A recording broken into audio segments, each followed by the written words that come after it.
ये तो आप सभी जानते होंगे कि अभी कालखंड का चौथा युग यानी कलयुग चल रहा है। कलयुग के बारे में हिंदू धर्म शास्त्रों में कई प्रकार की बातें बताई गई हैं।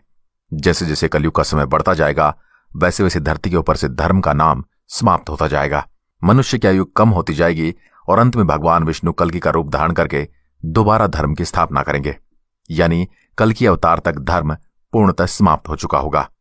तो क्या आप जानते हैं कि महाभारत ग्रंथ में कलयुग की वो सारी बातें पहले ही बता दी गई थी जो आज सारी सच साबित हो रही हैं। आज हम उन्हीं बातों को आपके सामने लेकर आए हैं। दोस्तों, ज्यादातर लोग कौरव और पांडवों के युद्ध के बारे में जानते हैं, लेकिन इसमें बहुत सी ऐसी बातें बताई गई हैं जिनको अगर मानव अपने जीवन में उतार ले तो उसे जीवन का संपूर्ण ज्ञान मिल सकता है। उन्हीं बातों में से कलयुग के बारे में विस्तार से बताया गया है, जिसके अनुसार जब पांडव हस्तिनापुर की राजसभा में कौरवों के साथ द्यूतकीड़ा में अपना सब कुछ गंवाकर वनवास को जाने वाले थे तो युधिष्ठिर ने भगवान श्री कृष्ण से कहा, हे केशव, हमने कौन से पाप किए थे इनकी हमें सजा मिल रही है? क्या इससे भी बुरा वक्त हो सकता है? तब भगवान कृष्ण ने मुस्कुराकर कहा, हे धर्मराज, आने वाला युग तो इससे भी बुरा आने वाला है। द्वापर युग अपने अंत की ओर बढ़ रहा है। ऐसे में मैं तुम सभी भाइयों को यह बताना चाहता हूं कि द्वापर युग के बाद आने वाला कलयुग कैसा होगा और उसमें आदमी की परिस्थितियां कैसी होंगी। तदुपरांत भगवान श्री कृष्ण ने कहा कि हे युधिष्ठिर, तुम मेरे कहे अनुसार पहले वन को जाओ और तुम्हें वहां जो भी दिखाई दे वो मुझे यहां कर बताओ, फिर मैं तुम्हें इस प्रश्न का सही उत्तर दे सकूंगा। उसके बाद पांचों पांडव आदेशानुसार वन को चले गए, परंतु उन्होंने जो देखा वो उन्होंने जीवन में पहले कभी नहीं देखा था और न ही उसकी कभी कल्पना की थी, जिसे देखकर वो सब हैरान रह गए। फिर शाम को आकर पांचों भाइयों ने श्री कृष्ण को बारी बारी अपनी आंखों दिखी घटनाएं बताई। सबसे पहले युधिष्ठिर ने बताया, हे नारायण, आपके कहनुसार हम सब भाई वन में चले गए और वन में सभी ने अलग अलग दिशा में वहन किया। वहां मैंने 2 सूंड वाले हाथी को देखा, जिसे देखकर मैं हैरान रह गया।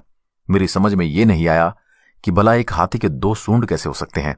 तो हे वासुदेव, कृपा करके मुझे बताइए कि 2 सूंड वाले हाथी का तात्पर्य क्या है और यह कलयुग के लक्षण को किस प्रकार व्यक्त करता है। तब उन्हें भगवान कृष्ण ने थोड़ा धैर्य रखने के लिए कहा और कहा कि मैं तुम्हारे भाइयों से भी तो जान लूं कि उन्होंने क्या देखा है।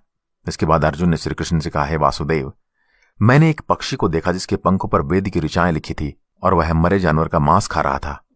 फिर भीम श्री कृष्ण को कहने लगे कि हे केशव, मैंने देखा कि गाय ने अपने बछड़े को जन्म दिया और वह उस बछड़े को इतना चाट रही है कि बछड़ा लहूलुहान हो गया था। उसके कारण मैं हैरान हो गया, भला कोई मां भी अपने बच्चे के साथ ऐसा कर सकती है। अब श्री कृष्ण ने सहदेव की ओर देखा तो सहदेव ने बताया कि हे वासुदेव, मैंने देखा कि वन में एक जगह पर कई सारे कुएं हैं। चारों ओर के कुएं में पानी भरा हुआ है और वह उनसे निकल रहा है, लेकिन बीच वाला कुआं, जो कि सबसे गहरा भी है, बिल्कुल खाली है। यह देखकर मुझे बहुत ही आश्चर्य हुआ कि ऐसा कैसे हो सकता है। फिर नकुल ने कहा, हे नारायण, जब मैं वन में घूम रहा था तो मैंने देखा कि एक बहुत बड़ी चट्टान से एक बहुत बड़ा पत्थर लुढ़कता हुआ आ रहा है। वह पत्थर सभी पेड़ पौधों को कुचलता जा रहा है, यहां तक कि यह पत्थर अन्य पत्थरों से भी टकराया, लेकिन वह रुका नहीं। लेकिन आश्चर्य की बात तो ये कि वह बड़ा सा पत्थर फिर एक छोटे से पौधे की सहारे पर रुक गया। इन सब बातों को श्री कृष्ण ने बड़े ध्यान से सुना और मुस्कुराते हुए बोले, हे युधिष्ठिर, सबसे पहले आप सुनिए। हे धर्मराज, जैसा कि आपने बताया कि आपने 2 सूंड वाला हाथी देखा, तो इसका यह अर्थ हुआ कि कलयुग में ऐसे शासक होंगे जो कहेंगे कुछ और करेंगे कुछ और। शासक अपनी प्रजा का शोषण करेंगे। शासक के मन में कुछ और चलेगा और दिखावा कुछ और करेगा। मतलब कलयुग में शासकों के लिए आम जनता का कोई महत्व नहीं होगा। वो बस राज करने के लिए ही शासक होंगे और जनता का शोषण करने के लिए ही वो गद्दी को पाना चाहेंगे।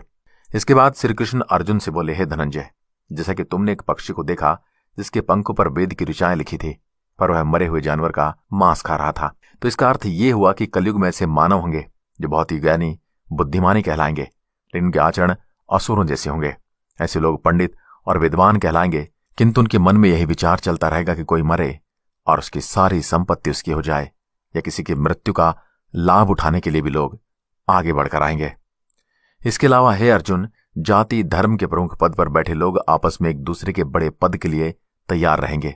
कोई कब हटे और मैं उसका स्थान ले लूं, तो लाखों मनुष्य में कोई विरला ही संत पुरुष होगा। अर्जुन के पश्चात श्री कृष्ण भीम से बोले, जैसा कि तुमने देखा गदाधर, एक गाय ने एक बछड़े को जन्म दिया और वह उस बछड़े को इतना चाट रही थी कि बछड़ा लहूलुहान हो गया। इसका अर्थ यह हुआ कि कलयुग में माताएं अपने बच्चों पर इतनी ममताएं बरसाएंगी कि उनके बच्चों को खुद का विकास करने का मौका ही नहीं मिलेगा। इस कारण वे मोह माया में पड़कर ही बर्बाद हो जाएंगे। इसके अलावा किसी का बेटा अगर घर छोड़कर साधु बनेगा तो हजारों व्यक्ति दर्शन करेंगे, किंतु मनुष्य का अपना बेटा साधु संत बनेगा तो वे रोएंगे कि मेरे बेटे का क्या होगा। इतनी सारी मोह माया होगी कि उस मनुष्य का पूरा जीवन अपने बेटे के याद में ही व्यर्थ चला जाएगा। अंत में बेचारा अनाथ होकर मरेगा। इसके बाद श्री कृष्ण सहदेव से बोले, सहदेव, जैसा कि तुमने बताया कि वन में एक जगह 6-7 कुएं हैं, चारों ओर से कुओं में पानी भरा हुआ है, लेकिन बीच वाला कुआं जो कि सबसे गहरा भी है और खाली भी है। इसका अर्थ यह हुआ कि कलयुग में पैसे वाले लोग अपने बच्चों की शादी में, अपना मकान बनाने में लाखों रुपए खर्च कर देंगे, लेकिन उनके पड़ोस में यदि कोई भूखा या प्यासा मर रहा होगा तो उसकी कोई सहायता नहीं करेगा। भले उनका पड़ोस में कोई सगा संबंधी हो, लेकिन वो उसे देखते ही रहेंगे। कलयुग में आदमी मांस, शराब आदि में पैसे उड़ा देंगे, किंतु किसी के आंसू पोंछने में उनकी कोई रुचि नहीं होगी। अर्थात कलयुग में अन्न के भंडार तो होंगे, लेकिन फिर भी लोग भूख से मरेंगे। एक ही जगह पर असमानता अपनी चरम सीमा पर होगी। फिर श्री कृष्ण ने नकुल से कहा, हे नकुल, जैसा कि तुमने देखा कि जब वन में घूम रहे थे तो तुमने देखा कि एक बहुत बड़ी चट्टान से एक बहुत बड़ा पत्थर लुढ़कता हुआ आ रहा है। वह पत्थर सभी पेड़ पौधों को कुचलता हुआ जा रहा है, यहां तक कि वह पत्थर अन्य पत्थरों से भी टकराया, लेकिन वह रुका नहीं। इसका अर्थ यह हुआ कि मनुष्य का मन नीचे की ओर जाएगा, यानी कलयुग के मानव का जीवन पतित हो जाएगा। ऐसे में मनुष्य का जीवन धन की शिलाओं से नहीं रुकेगा और न ही सत्ता के पेड़ों से रुकेगा, किंतु हरि नाम के एक छोटे से पौधे से आदमी का पतन रुक जाएगा। अर्थात कलयुग में जो भी मनुष्य धन की मोह ममता छोड़कर हरि नाम जपेगा उसे कोई कष्ट नहीं होगा और मृत्यु उपरांत परमेश्वर के चरणों में उसे स्थान मिलेगा। जो फल उसे त्रेता युग और द्वापर युग में घोर तपस्या करने से भी नहीं मिलता, वो उसे कलयुग में मात्र भगवान का स्मरण करने से ही मिल जाएगा।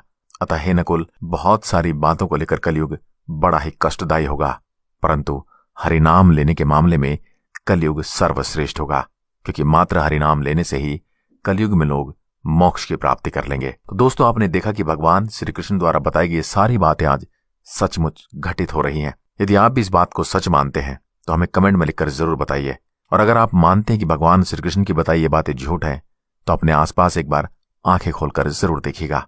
आज की वीडियो में बस इतना ही। जय हिंद, जय भारत।